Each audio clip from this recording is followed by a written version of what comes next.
Hey, what's up, Street Talks? Eric Kim from the Eric Kim Street Photography blog. Currently in the headquarters of Artiste Coffee in Berkeley. It's my favorite coffee shop in the area. My homeboy Pete.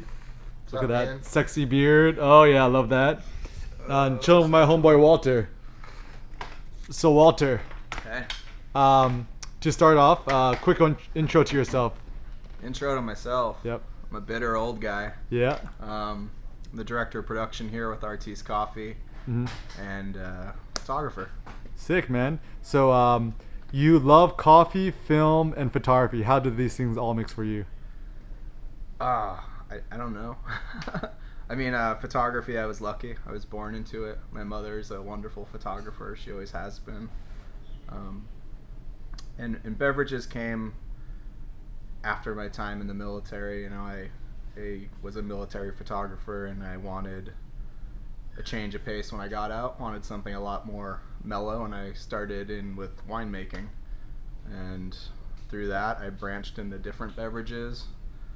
You know, certainly love the alcoholic ones. Oh yeah, that's what I'm saying. But yeah, I ended up landing in coffee pretty randomly in this company. I've been with it since its inception and watched it grow into something that is much larger at this point. Sick. Well, what's also fun, tell the story how we first met.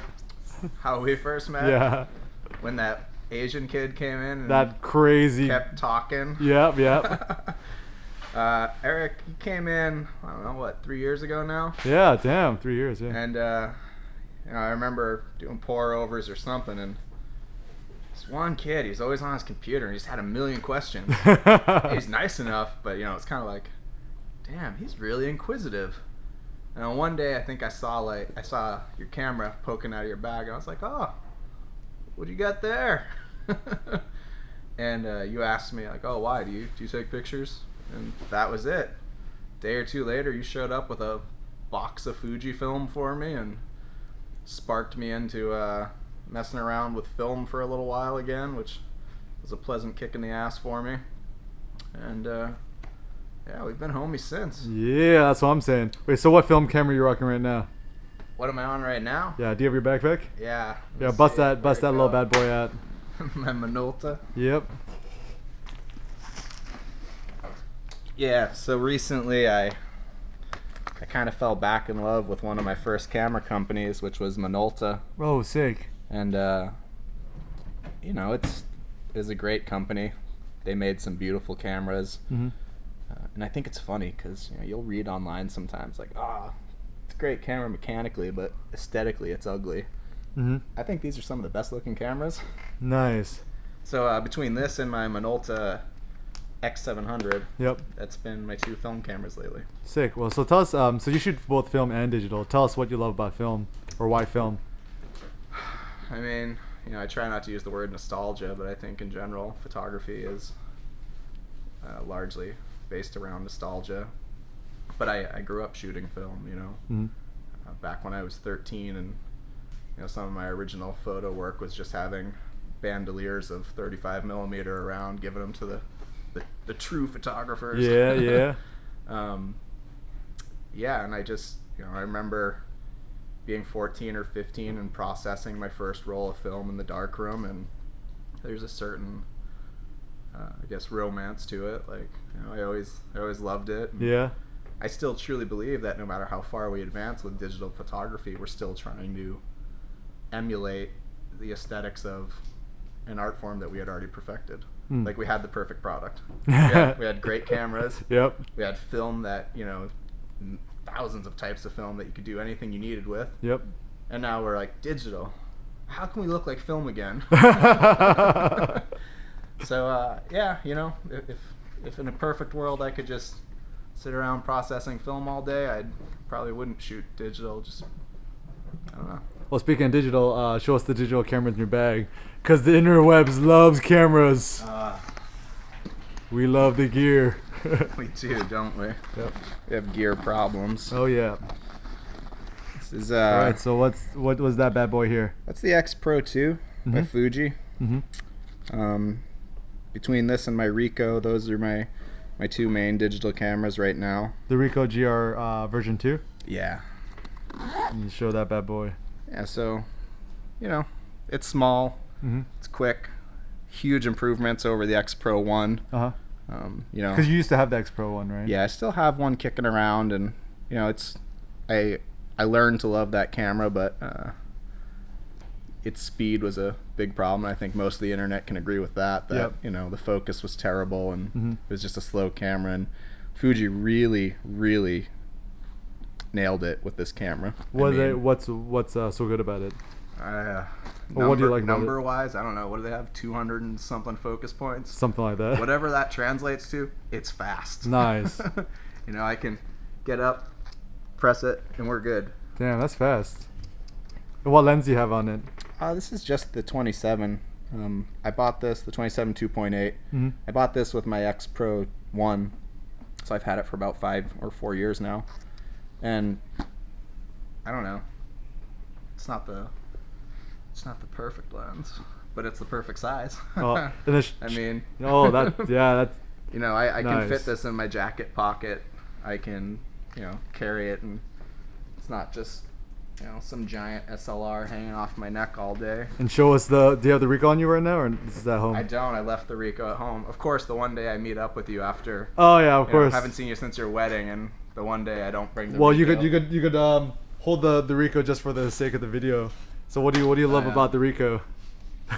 That's my Ricoh, by the way. My back pocket. Yep. You know, I love being able to have this in my back pocket and then quickly start up. And you know, the other thing is people don't take you seriously. So you know, even with the X Pro 2 being as small and quiet as it is, people still look at you like, what the fuck? Yeah. But with this, you know, I can casually just kind of, and no one really notices or cares. Yep. They just think I'm some kook on the street. Definitely. Little do they know, some of my favorite photographs of the past, you know, I've had this for about a year now, have been off of my Ricoh. Well, one thing I actually think I really love about your photography is the fact that you're so inspired in the past by punk rock, skateboarding culture, and street photography. So tell us how your background in punk rock and skateboarding has, like, I guess, influenced your photography. I mean, I guess I'm a sarcastic asshole by nature. That's why we're best friends. Yeah. Yeah. But you know, when I grew up, you know, typical, like, you know, suburban America story. You know, Yep. Divorces, whatever. Yep. And when I moved to a new town and had nothing else, it was, you know, I had an aunt who was like, "Oh, I bought all your cousins rollerblades." And I remember even at 12 years old, I was like, rollerblading is so lame. You know, I used to be a fruit booter. I know. And what do I say to everyone when they leave work? Later, blader, hater. Oh, I like it. Rollerblading, I've always thought that about it. And I said, I want a surfboard. And she said, oh, cool, no problem. We went to the surf shop, Pioneers in Hampton, New Hampshire. Yep. And we looked at the cheapest one, and she just said, yeah, sorry, we're not going to be able to afford a surfboard. I was like, oh, skateboards are cool. And, you know, through that, I found everything. I found punk rock. I found my best friends. And I grew up in a culture where we looked at everything differently. You know, I think in skateboarding, you know, first of all, it's not a sport, so fuck the Olympics. Yep.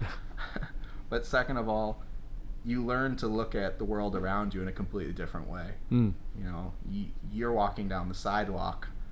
I'm looking at the red curb that they painted, Yep. and you know, the sidewalk cut and how I can, you know, hop off of that and bomb the hill.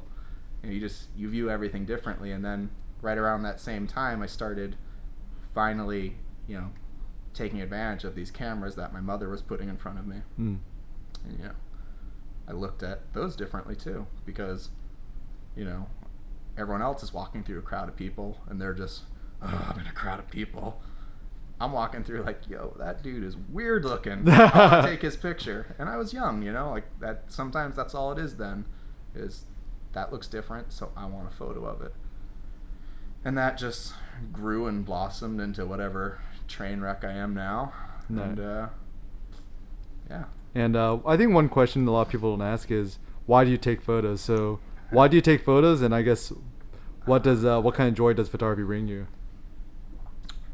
I don't know, without getting too deep, you know, I kind of stepped away from photography a little bit, but when I got out of the military and I was discharged for post-traumatic stress, and I was having a lot of issues like coping with my own mortality, and I started getting really like obsessive over remembering certain things, and also just with age, like I'm not saying I'm old, but I'm in my 30s, like you're starting to forget things. Yep. And I started becoming obsessive with like, well, I need to document things, I need to remember things, and that was kind of the second reason I really started retaking photos and finally letting down my guard and stepping into the digital world.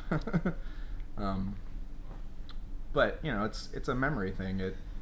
I believe in the importance of having a history. Whether you're the person who's trying to make a career for yourself in photography, whether you're an instructor, whether you're just a mother or a father who wants to have pictures of their kids, like it's one of the only ways that we can literally stop time and hold on to it. So it's one of those important things. You can always have a physical memory if you want.